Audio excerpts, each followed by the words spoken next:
Teddy Roosevelt once said, "A vote is like a rifle. Its usefulness depends upon the character of the user." Keep this in mind as I discuss today the upcoming second round of presidential elections in Brazil and how significant that will be not only for Brazil and Latin America, but also for global order. So here is a provocative question for you to start with. Will the election of Lula De Silva contribute to the shifting global order? So I'm here to provide you insights you will not get anywhere else. Brazil is going to polls, the most crucial polls in recent history. Brazil's presidential election is heading for a second-round runoff after no candidate won 50% of the vote. Brazilians are voting in perhaps the most divisive presidential election in decades. Brazil's presidential election will be settled in a second round of voting on October the 30th. His surprising showing dashed Lula's hopes of a quick win. Neither of the two candidates have been able to get 50% of the votes that are needed for a candidate to be declared the winner in the first round of polling itself. Before I'll delve deeper into this topic, make sure to hit the like buttons so the algorithm can push us up forward. I also want to thank you for your continued support. Before also I discuss the topic, we have two new YouTube channels that I would like you to check. One of them is Geopolitical Trends. Look up there for the link, where I will give you the most important information live as it happens. The second channel, The Heart of the Warrior, the link is up there. It gives you the resources and skills to level the playing field so you can have control over your own life. Back to our topic. Voters in Brazil went to the polls on October 2nd, a week and a half ago, for an election with the hope to see the far-right president, Jair Bolsonaro, replaced by a former president, Luiz Inácio Lula de Silva. However, the polls for the first round show Lula has a strong lead over Bolsonaro. At the very least, Lula supporters hoped for a commanding margin and a sense of momentum going into the runoff between the two candidates. And progressives around the world were watching for an unequivocal rejection of Bolsonaro's presidency that would signal a change. But it hasn't worked out that way. Instead, Lula won 48% of the vote, in line with the polls, but Bolsonaro did much better than expected, taking 43%, and his supporters also outperformed polls in states and Senate races.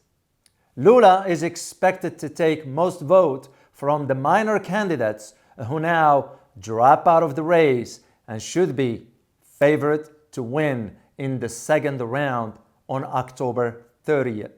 So the stakes couldn't be high enough, How the elections work, by the way, in Brazil, just for you to know. Okay, let me give you a snapshot how the elections work in Brazil. Brazil's president is elected directly by the 156 million voters. There is no electoral college and no role for the legislature. A candidate needs more than 50% of the vote to be elected. If this doesn't happen in the first round, which just happened the first Sunday of October, the top two candidates will go into the runoff, second round of elections, which usually happened during the last Sunday of October. This time is going to be in October 30th. So, by the way, the president and vice president of Brazil are elected as a joint ticket. But I'm not here to talk about Brazil's elections specifically, rather to provide insight on how the election, for example, of Lula de Silva will undoubtedly impact global order in more ways than one. For a starter, There is a widespread fear in Brazil that Bolsonaro, the current president, could attempt to stage a coup if he loses the election. There is one distinction between the two candidates that you need to know. Lula has been running on a platform to reduce inequality, to preserve the Amazon rainforest, and to protect Brazil's indigenous community, while Bolsonaro is basically committed to destroying the Amazon. So I'm going to tackle this topic from two perspectives: politically and economically.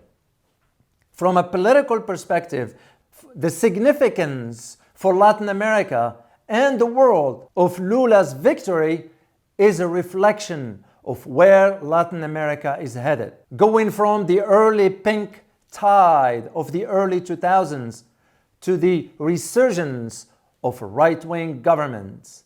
And by the way, the pink tide referred to the election of multiple left-wing governments in Latin America during the early 2000s.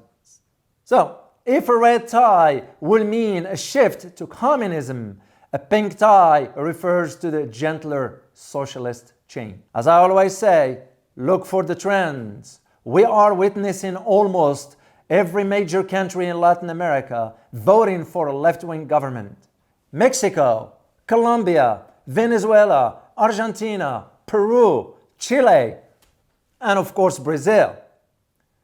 The latter is the largest country with no nuclear weapons and no major armed conflicts in the region currently. The way I see it moving forward is that Lula's victory will lead to the consolidation of left-wing trends across Latin America. One key aspect I need to bring to your attention is the role of Brazil, or the role Brazil played and will continue to play when it comes to BRICS: Brazil, Russia, India, China, and South Africa. Its role is even more crucial today, given the shifting sands of the global geopolitical landscape.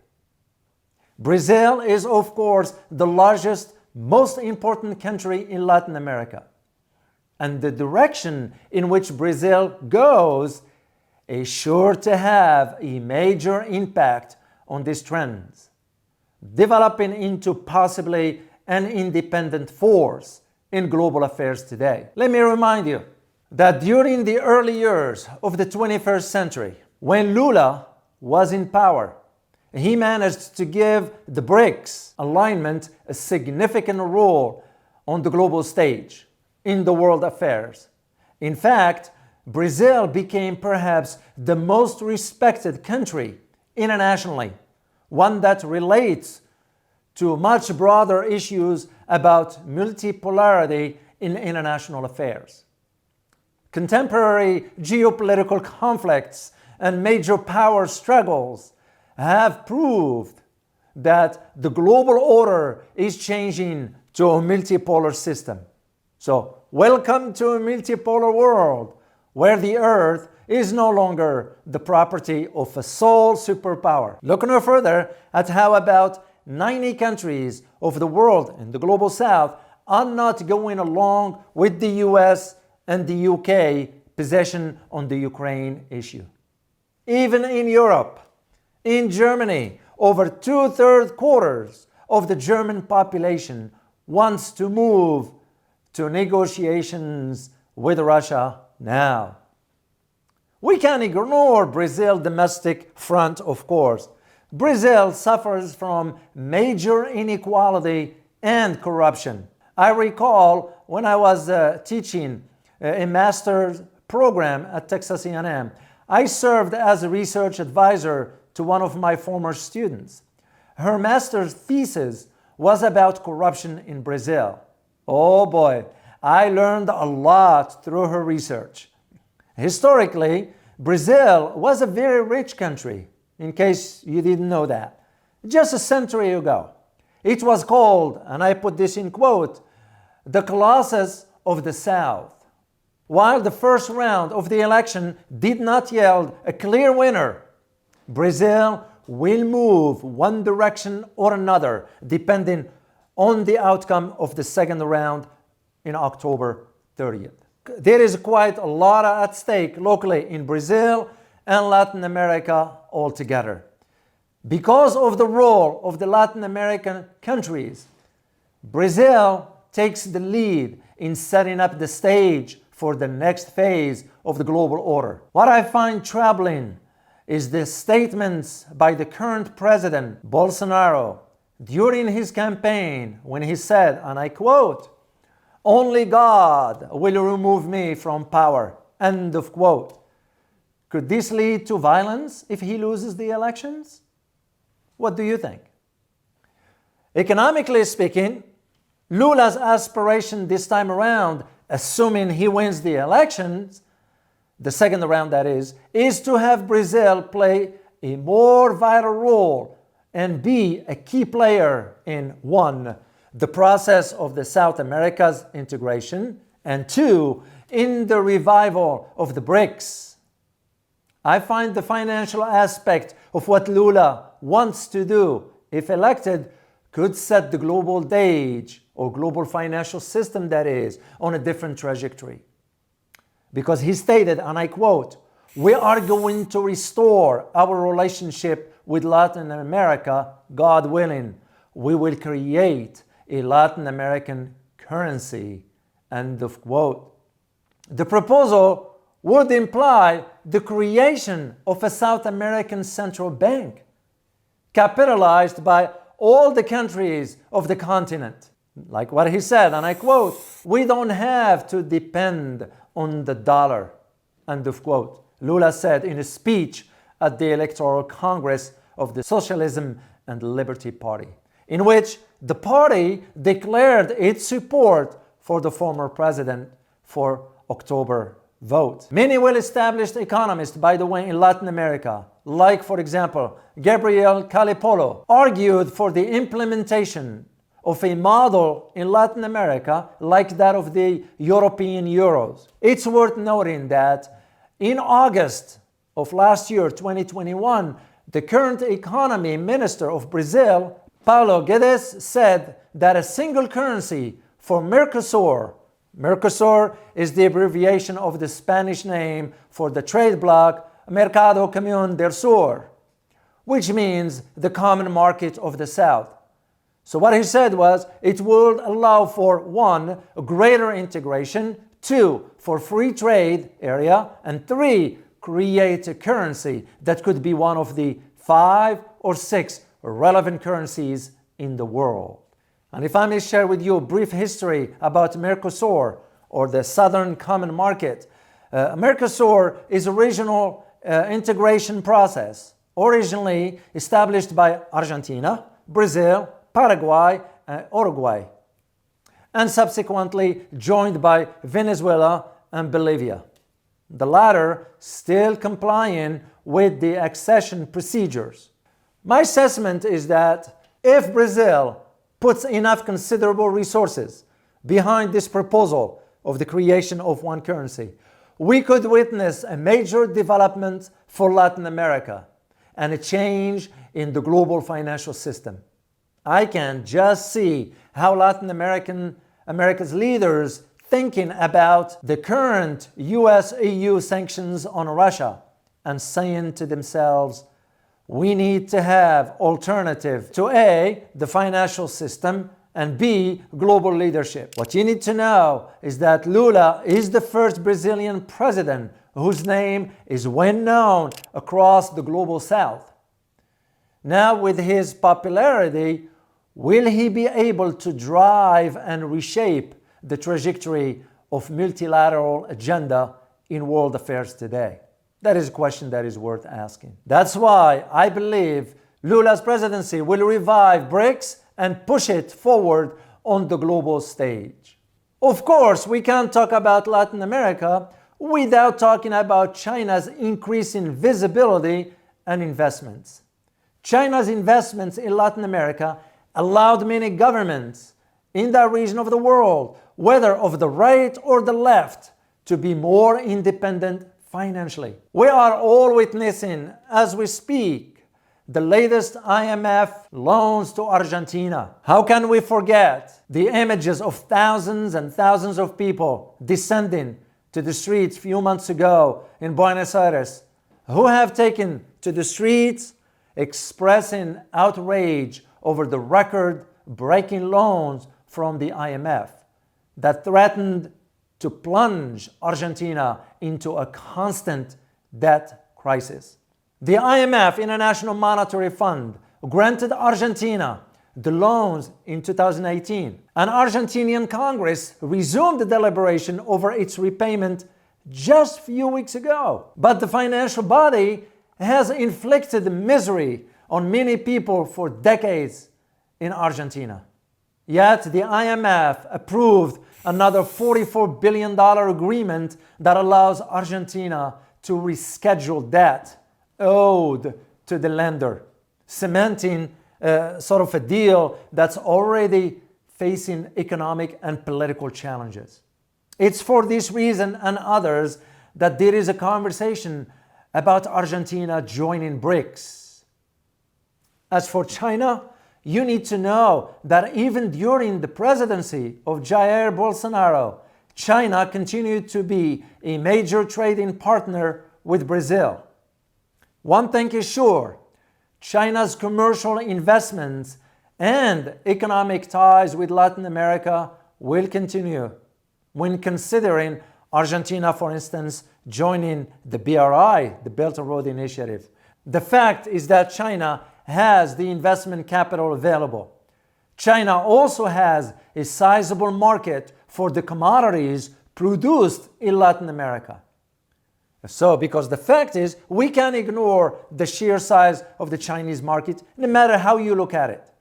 That is why Washington's call for Latin America to stop trading with China is falling on deaf ears. But Washington also succeeded, for example, in convincing El Salvador to stop trading with China over a deal for a Pacific deepwater port and manufacturing zone.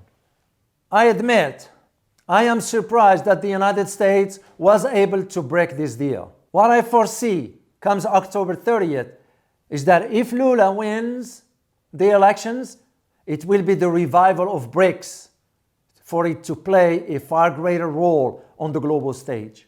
And frankly, it's about time. As an analyst myself, I can already see the policies emanating from Washington aim at one specific objective: a systematic, unremitting demonization of Latin American governments for trading with China. Yet, China, for example, came to Latin America, put the money on the table through the People's Bank of China, conducted currency swaps, and other economic initiatives, while telling Latin American governments, you don't need to embark on an austerity program. We've already witnessing this with the Gustavo Petro in Colombia. Here are the interesting aspects of this. Next year, 2023, will mark the 200th anniversary of the Monroe Doctrine. Some have said it is a relic of the past. Others saying not too fast. With the US fragmented foreign policy, Washington looks like it wants to go beyond the Monroe Doctrine. I recall when President Biden said that Latin America is not the backyard of the United States. It is the front yard. What happened to foreign policy? Latin America is nobody's yard. Countries in Latin America are sovereign states with self-determination and freedom to conduct business with whomever they want and they choose. This, of course, comes on the heels of the Secretary Blinken travel to Latin America, specifically to Colombia and Chile, to forge ties with the new left-leaning leaders. Secretary Blinken will then head to Chile to meet President Gabriel Boric, the 36-year-old left-wing former student leader who took office on a campaign to sweep away the legacy of United States-backed dictator Augusto Pinochet. The secretary will later travel to Peru for a meeting of the Organization of American States and separately meet with President Pedro Castillo and other top officials. By the time you see this video, the meeting will already have taken place. So here's my conclusion to you. The new wave of progressive governments in Latin America is much more aware than its predecessors of the need for an industrial policies to foster developments and growth. The dire predictions for the region's economic performance in 2022, when it is projected to grow a mere 3%, the lowest of any region, reflected not just the impact of the current crisis, but also broader failure. As the Latin American region enters a new political cycle, there is an opportunity to break out of the vicious cycle of boom and bust that has led Latin America from one lost decade to another. In this, will China and Chinese companies can and should play a significant role? It is my question for you for today. Will Latin America continue to trade with China, or will it bow to US pressure? Make sure to leave me some comments and I will be happy to answer. As always, prepare yourself for a changing world order. Till next time. Bye-bye.